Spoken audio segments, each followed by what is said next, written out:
Have you ever been so lonely that your own reflection looks at you and says, "Seriously, pick up a hobby"? Jang Hyun-woo was that kind of lonely. He sat at the back of the restaurant like a king who'd lost his kingdom, his queen, and his appetite for anything that didn't taste like grief. Neck tattoos sharp, eyes looking like they hadn't seen a full night's sleep since the dial-up era, and a vibe that was strictly funeral director on a Monday. He'd lost his wife 2 years ago, the same night his world went silent. Now, he ran a criminal empire from a mansion, so quiet that even the dust bunnies were afraid to move. Then Zuri Hayes walked over to his table. No, walked over is too calm. This woman arrived like she'd just won the lottery and was about to tell everyone the secret. White shirt crisp, apron fitted, and earrings catching the neon light like they were registered weapons. Her coworkers were practically moonwalking away from the table, whispering that he was mafia and dangerous. But Zuri, she just leaned in, gave him a smile that could power a small city, and dropped his water like it was a peace treaty. "You know," she said, her voice like warm honey, "you're very handsome for someone who looks like he's personally offended by the concept of joy." The bodyguards froze. The air in the restaurant stopped moving. Hyun-woo didn't yell. He didn't reach for a weapon. He just blinked. Because for the first time in 2 years, someone wasn't looking at his tattoo or his reputation. They were looking at him. He didn't know it yet, but that 11:00 p.m. dinner was the last time his life would ever be quiet. Before we continue, if this story already has you hooked, go ahead and like and subscribe. You don't want to miss what happens next. The restaurant was the kind of place that stayed open late enough to attract either the very desperate or the very dangerous. Jang Hyun-woo usually fell into both categories, though he hid the desperation behind a suit that cost more than the restaurant's entire liquor license. He sat at the corner booth, his presence creating a 10-foot radius of pure, unadulterated anxiety. In the kitchen, the air was thick with the scent of fried garlic and whispered warnings. "Zuri, don't do it," the head chef hissed, peering through the service window like he was watching a nature documentary where the gazelle was walking toward the lion. "That's the ghost of Seoul. You serve him, you bow, and you moonwalk back here like your life depends on it, because it actually does." Zuri Hayes just tightened her apron, her rich brown skin glowing under the warm, hummed yellow of the restaurant lights. She checked her reflection in a stainless steel tray, adjusting an earring that was large enough to be used as a backup steering wheel. "Y'all act like he's a final boss in a video game," she said, popping a piece of gum. "He's just a man who looks like he needs a carb and a hug in that order." She grabbed his order, a simple bowl of spicy beef soup, and glided across the floor with a grace that suggested she already owned the building. As she approached, the two bodyguards flanking the booth shifted, their hands disappearing into their jackets. The silence at the table was so heavy it felt like it was personally trying to suffocate her. Hyun-woo didn't look up. He was staring at the table with an unfocused gaze that suggested he was currently reliving every bad decision made since 2012. His neck tattoo, a sharp, dark floral pattern, peeked out from his crisp collar, looking like a warning label for a beautiful, lethal chemical. Zuri set the bowl down with a deliberate clink. "Spicy beef soup," she announced, leaning slightly forward with a genuine, engaged smile. "Extra spice, because you look like you haven't felt a sensation in your nerve endings since the early 2000s. The bodyguards gasped, actually gasped, like she'd just committed a felony in broad daylight. Hyun-woo's eyes finally snapped to hers. They were deep-set and tired, carrying a weight that made his pale skin look almost translucent. He didn't speak. He just stared at her as if she were an experiment he was confused by. "Nice ink, by the way," Zuri continued, pointing a manicured nail toward the side of his neck. "Is that a peony? My aunt has a similar one on her shoulder, though hers is surrounded by a quote from the Bible and a very poorly drawn butterfly. Yours is much more menacing. I respect the dedication to the aesthetic." Hyun-woo blinked. That was it. Just a slow, deliberate blink of his deep-set eyes. He looked at the soup, then back at the woman who was currently treating a Mafia Don like her favorite cousin. "You talk a lot," he finally muttered, his voice low and cold like ice cracking in a glass. And you don't talk enough, Zuri countered, her smile widening into something dangerously warm. See, we balance each other out already. It's fate, or just really good scheduling. She turned on her heel and walked away before he could respond, leaving the most feared man in the city staring at a bowl of soup and wondering why his chest suddenly felt like it was finally starting to thaw. The following Tuesday, the restaurant was empty except for the ghost of a garlic smell and Jang Hyun-woo. He didn't sit in his usual booth. He stood by the counter, his tailored black suit looking like a dark tear in the fabric of the neon-lit room. Zuri was busy wiping down a table, her afro puff slightly tilted as she hummed a song that definitely wasn't on the Mafia-approved playlist. The soup is better when you're not staring at it like it's a math problem, she said without looking up. I am not here for the soup, Hyun-woo's voice drifted over, low and steady. He looked at her, his deep-set eyes tracking the way she moved. My house is quiet, too quiet. My staff moves like they are afraid to breathe, and the food tastes like paper. Zuri stopped scrubbing and leaned on her elbows, a playful glint in her eyes. Is this the part where you tell me you're a vampire? Because I've seen the neck tattoo, and the pale skin is giving undead chic. Hyun-woo didn't crack a smile, but the tension around his mouth softened by a fraction of a millimeter. I want you to be my personal chef, triple your current salary, full benefits. You cook what you want, when you want, as long as the house stops feeling like a tomb. Zuri's eyebrows shot up so high they nearly disappeared into her hairline. Triple? Sir, for triple my salary, I'll not only cook, I'll teach the salt and pepper shakers how to dance. But I'm keeping my night shifts here. I like the chaos. He gave a single, curt nod. Deal. 3 days later, Zuri pulled up to the Jang mansion in a taxi that looked like it was held together by hope and duct tape. The iron gates groaned open like they were surprised to see anyone under the age of 80. As she stepped into the foyer, the air hit her, cold, sterile, and smelling faintly of expensive floor wax and missed opportunities. The house didn't just feel like a mansion. It felt like a high-security government facility where fun had been banned by executive order.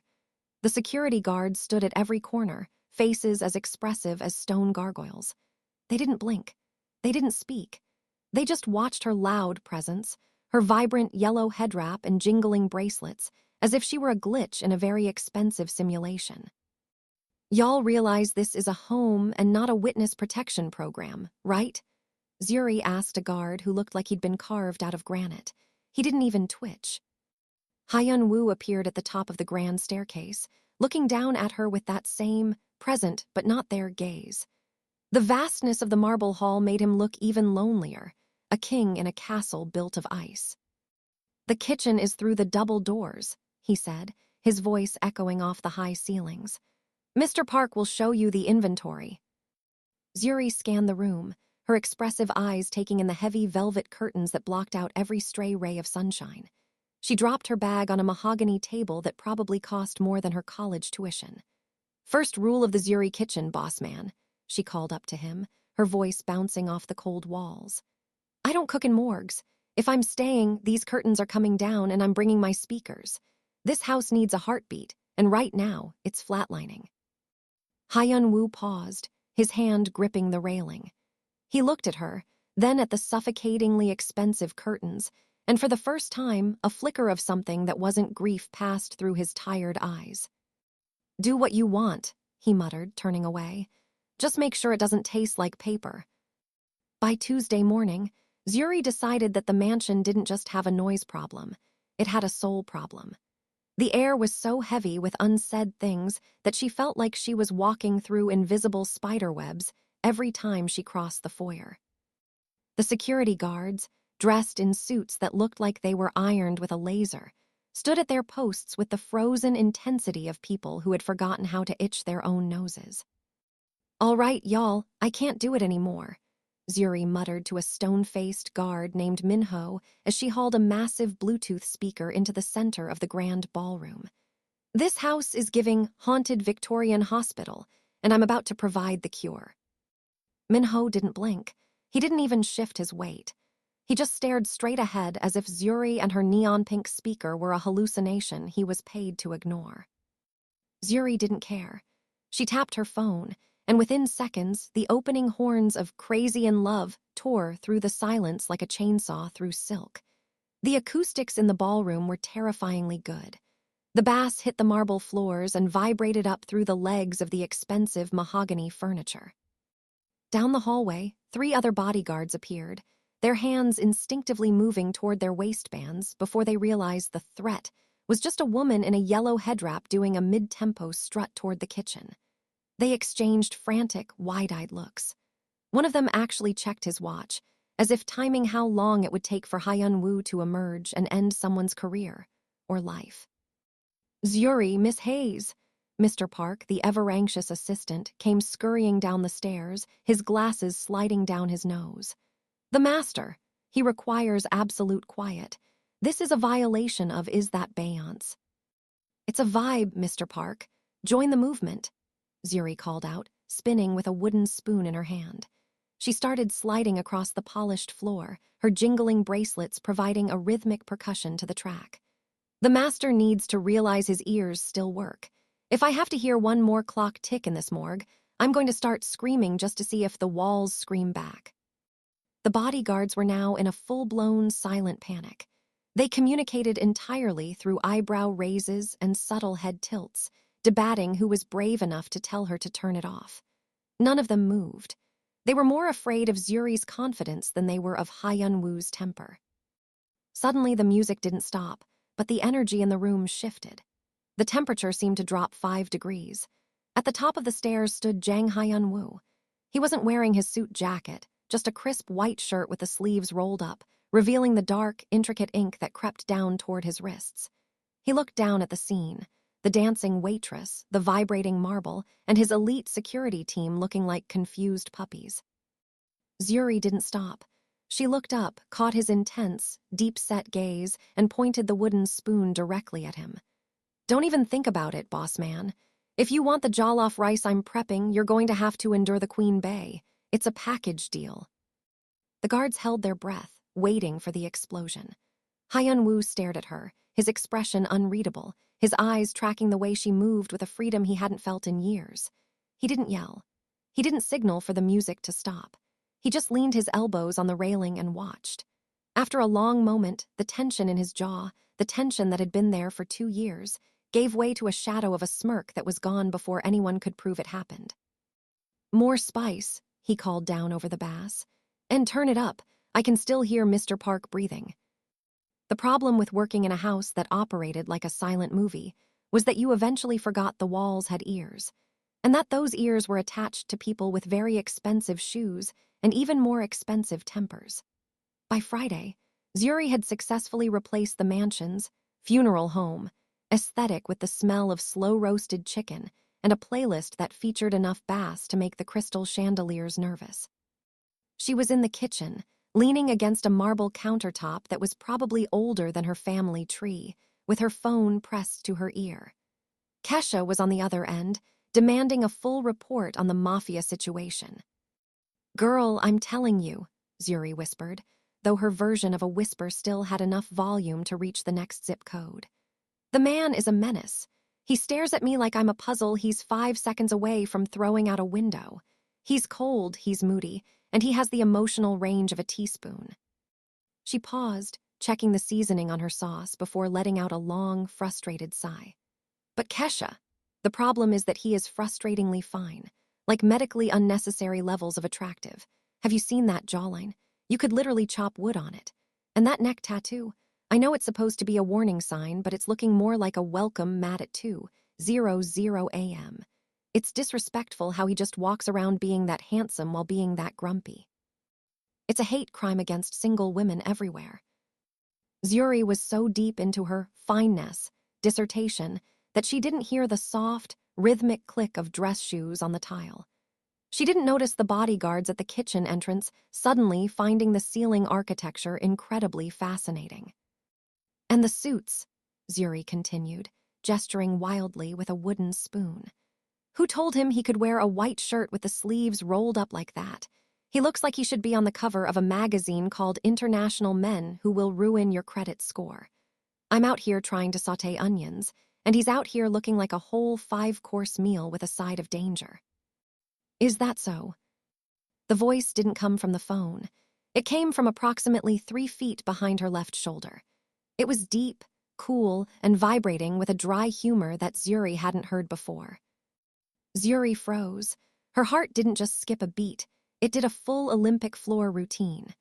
She slowly lowered the phone, not even bothering to hang up on a cackling Kesha, and turned around. Jang Hyun-woo was leaning against the doorframe, his arms crossed over that very same disrespectful white shirt. His deep-set eyes were fixed on her, and for the first time they weren't unfocused. They were sharp, dancing with a light that made Zuri feel like she'd just been caught robbing a bank. "A whole 5-course meal," he repeated, his voice dropping an octave. "I wasn't aware my fineness was causing such a disruption to the kitchen's productivity." Zuri felt the heat rising from her neck to her forehead, her rich brown skin flushing. She looked at the wooden spoon in her hand, then back at him, and decided that if she was going to go down, she was going down swinging. "Well," she said, her voice only wobbling for a fraction of a second before she regained her sass. "A girl's got eyes, boss man, and I calls 'em like I sees 'em. You might be the ghost of soul, but you're a very well-contoured ghost." Hyun-woo stared at her for a long, agonizing beat. Then the impossible happened. His shoulders shook just once, and a genuine, low chuckle escaped his lips. "Finish the onions, Zuri," he said, turning to leave. "I'd hate for a hate crime to result in burnt dinner." It was exactly 1:14 a.m. when the mansion decided to remind Zuri that it wasn't just a house, but a monument to everything Jang Hyun-woo had lost. She had wandered down to the kitchen for a glass of water, her silk robe fluttering behind her, only to find the ghost of Soul himself sitting at the massive marble island. The lights were dimmed to a low, amber hum. Hyun-woo wasn't wearing his suit or even his shoes. He sat in a simple black t-shirt, his head bowed, staring at a small, framed photograph that usually lived in the locked drawer of his study. The silence wasn't the government facility, quiet she'd first encountered. It was heavy, suffocating, and smelled faintly of expensive whiskey and old regrets. Zuri didn't do her usual main character entrance. She didn't crack a joke about his pajamas or play a Beyonce track. She just pulled up a stool 2 feet away and waited. "She liked the rain," Hyun-woo said, his voice so thin it sounded like it might break if he spoke too loud. He didn't look up. "Most people in my world fear the things they can't control, but Minna, she used to open every window in this house when it stormed. She said the house was too proud, and the rain reminded it that it was just stone and glass." Zuri looked at the photograph. The woman was beautiful, with a smile that looked like it had never known a single day of mafia-related stress. "She looks like she was the heartbeat of this place," Zuri said softly. Hyun-woo finally lifted his head. His deep-set eyes were bloodshot, the under-eye heaviness more pronounced in the dim light. "I killed the heartbeat. The night she went into labor, there was a hit out on my car. I drove faster to get her away from the shadows, and I wasn't fast enough for the hospital, but I was too fast for the road." He let out a jagged breath that caught in his throat. "I have all this power, Zuri. I can move markets. I can end lives with a phone call, but I couldn't keep a heartbeat in a room." He looked at his hands, the hands that controlled an empire, and they were trembling. This was the bleeding pride Zuri had sensed beneath the tailored suits. He wasn't a cold monster. He was a man who had built a fortress of silence because he was terrified that if he heard a single laugh, he'd remember exactly what he was missing. Zuri reached out, her rich brown hand hovering for a second before she placed it gently over his. His skin was cold, but the contact made him flinch as if he'd been burned by something holy. She didn't pull away. "You're not a ghost, Hyun-woo," she whispered, her expressive eyes locking onto his. "And this house isn't a tomb anymore. You brought me here to cook, but I think you really brought me here because you were tired of being the only person alive in a museum of dead things." Hyun-woo looked at her hand, then up at her face, his gaze focusing on her with a raw, terrifying intensity. For the first time, he didn't look like a boss or a legend. He looked like a man who was drowning and had finally found something to hold on to. He turned his hand over, lacing his fingers through hers, his grip tight enough to hurt. A silent, desperate plea for her not to leave him in the dark. "Don't turn the music off," he rasped, his thumb brushing against her knuckles. "Not yet." The kitchen in the Jang mansion had once been a place of clinical precision, a room where silence was the main ingredient, and the staff moved like they were navigating a minefield. But tonight, it felt like the only warm spot in a city made of glass and steel. Zuri was at the center of it, humming a melody that sounded like a Sunday morning, while she prepared what she affectionately called a struggle meal deluxe. "You have a pantry full of saffron and wagyu, and you're making, what did you call it? Fancy instant ramen." Hyun-woo's voice came from the doorway, but he didn't stay there. He walked into the room, his presence no longer a cold shadow but a steady heat. He had traded his suit jacket for a soft cashmere sweater, the sleeves pushed up to reveal the floral ink on his forearms. He leaned against the island, just inches from where Zuri was meticulously slicing green onions. "It's not just ramen, boss man. It's a culinary hug," Zuri countered, flicking a stray curl away from her forehead with her shoulder. "It's about taking something basic and making it feel like a luxury. It's about the seasoning, the soft-boiled egg, and the fact that I'm making it with love, or at least with a lot of heavy spice to keep you on your toes." Hyun-woo didn't respond with his usual icy silence. Instead, he watched her. His deep-set eyes, usually focused on spreadsheets or security protocols, were fixed on the way her hands moved, the way her bracelets jingled like a soft heartbeat, and the way her rich brown skin glowed under the warm kitchen lights. The air in the room didn't just feel still. It felt like it was tiptoeing, afraid to break the magnetic pull vibrating between them. "You're doing that thing again," Zuri whispered, her voice losing its playful edge as she felt his gaze lingering on her profile. "What thing?" "The romantic glaze," she said, finally turning to face him, the knife still in her hand. "You're looking at me like I'm the last sunset you're ever going to see. It's a lot for a Tuesday night, Hyun-woo." He didn't look away. If anything, he stepped closer, invading her personal space until the scent of his expensive cologne mixed with the aroma of sesame oil and chili flakes. "Maybe I'm just realizing that the sunset is a lot more interesting than the dark," he murmured. The bravado Zuri usually carried like a shield flickered. Her heart was doing a drum solo against her ribs, and for the first time, she didn't have a witty comeback ready to launch. She could see the subtle tension around his mouth, the way his eyes searched hers for permission. The ghost of soul was gone, replaced by a man who looked like he was finally brave enough to want something he might lose. He reached out, his hand hovering near her face before his thumb gently brushed a stray smudge of flour from her cheek.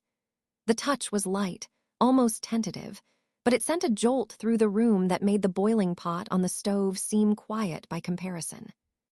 "The food is going to burn," Zuri breathed, her eyes dropping to his lips for a split second before she caught herself. "Let it," Hyun-woo replied, his voice a low, dangerous velvet. "I think I've had enough of things being perfect. I'd rather have something real." The tension was a physical weight now, a beautiful, terrifying gravity pulling them toward a collision that neither was prepared for, but both were beginning to crave. The peace of the Tuesday night didn't just break.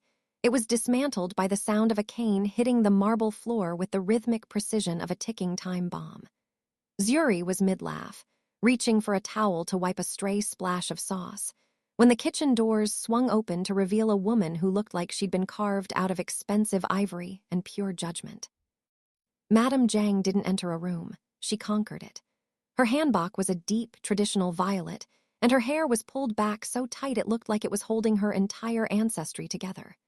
She stopped 3 feet from the island, her gaze sliding over the struggle meal ramen, moving past her son's rolled-up sleeves, and finally landing on Zuri's oversized gold hoops.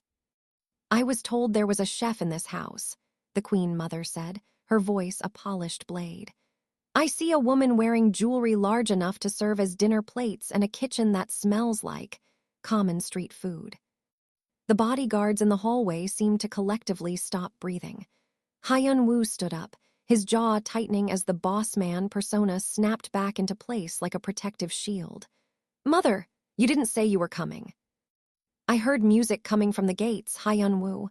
I thought perhaps the mansion had been turned into a nightclub, she replied, her eyes never leaving Zuri.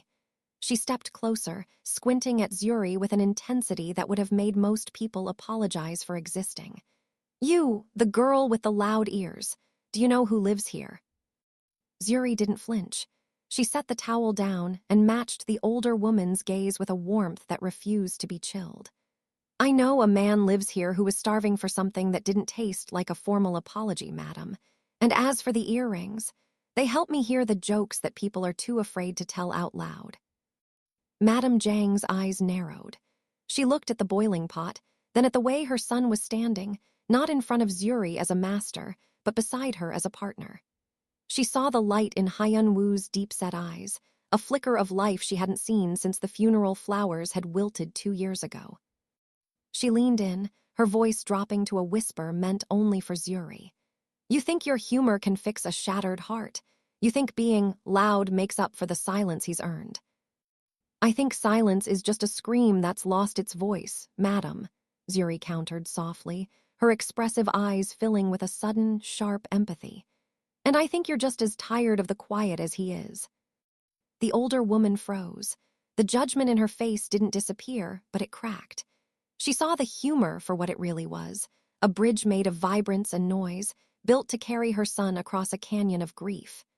Madame Jang looked at her son, then back at the vibrant black woman who was currently holding a wooden spoon like a scepter.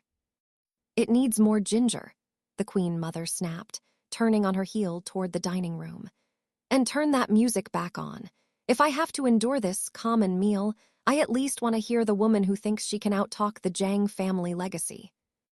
As she walked away, Hyun-woo let out a breath he'd been holding since birth. Zuri just winked at him. See, I told you. Your mom just needs a carb and a hug, too. The rain wasn't the cleansing, poetic kind Hyun-woo's late wife had loved. It was a jagged downpour that turned the mansion's floor-to-ceiling windows into blurred sheets of gray. Zuri was in the study, looking for a misplaced spice list, when she stumbled upon a file left open on the mahogany desk. It wasn't a ledger of business holdings or a collection of legal documents. It was a police report from 2 years ago, yellowed at the edges and stained with a single, dark circle of dried coffee. As Zuri scanned the pages, the witty comeback she had been preparing for dinner died in her throat. The accident that had shattered Hyun-woo's world hadn't been a random tragedy or a mechanical failure. The report detailed a coordinated hit by a rival faction, the Biko Syndicate. They had targeted the car specifically because they knew Hyun-woo was inside, but they hadn't known his pregnant wife had insisted on coming along for the drive. A shadow shifted in the doorway. Zuri didn't need to turn around to know it was him. The air always got heavier when he entered a room, like the atmosphere was trying to match his gravity. You weren't supposed to find that, Hyun-woo said, his voice a low, jagged rasp. He wasn't wearing a suit jacket, and his white shirt was unbuttoned at the collar, making the floral tattoo on his neck look like a dark vine choking his throat. Zuri turned, the paper trembling slightly in her hand. The report says the brakes were cut, Hyun-woo. It says you knew there was a threat that morning. Why did you let her in the car? He stepped into the light, and for the first time, Zuri saw the ghost of soul in full, terrifying clarity. His deep-set eyes weren't just tired. They were haunted by a self-loathing so deep it looked like a physical wound. Because I was arrogant, he whispered, moving closer until he was inches away. I thought my name was a shield. I thought being the boss meant I could protect her from the very world I built. I didn't drive fast to get away from the shadows, Zuri. I drove fast because I was trying to outrun my own choices. He reached out, his fingers hovering near her face, but he didn't touch her. It was as if he suddenly remembered he was made of glass and gunpowder. Now you see it, he murmured. The blood on the ivory. This is why the house is silent. This is why I don't deserve the music you play.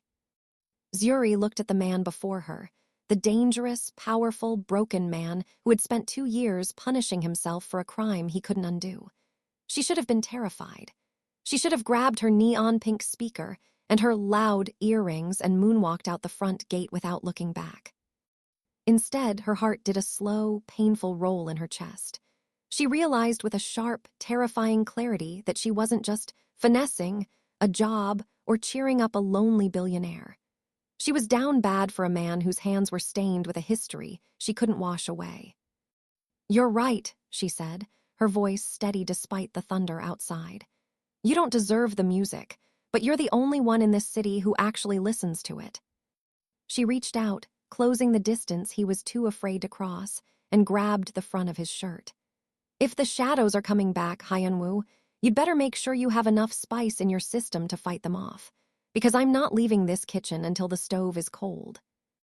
Hyunwoo stared at her, his unfocused gaze finally locking onto hers with a desperate, burning intensity.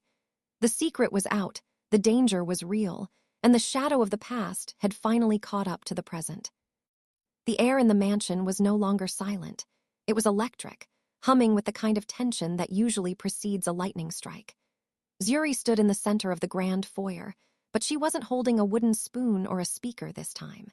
She was clutching the handle of a worn leather suitcase, her loud gold earrings trembling as she stared at the man who had become her entire world in a matter of weeks.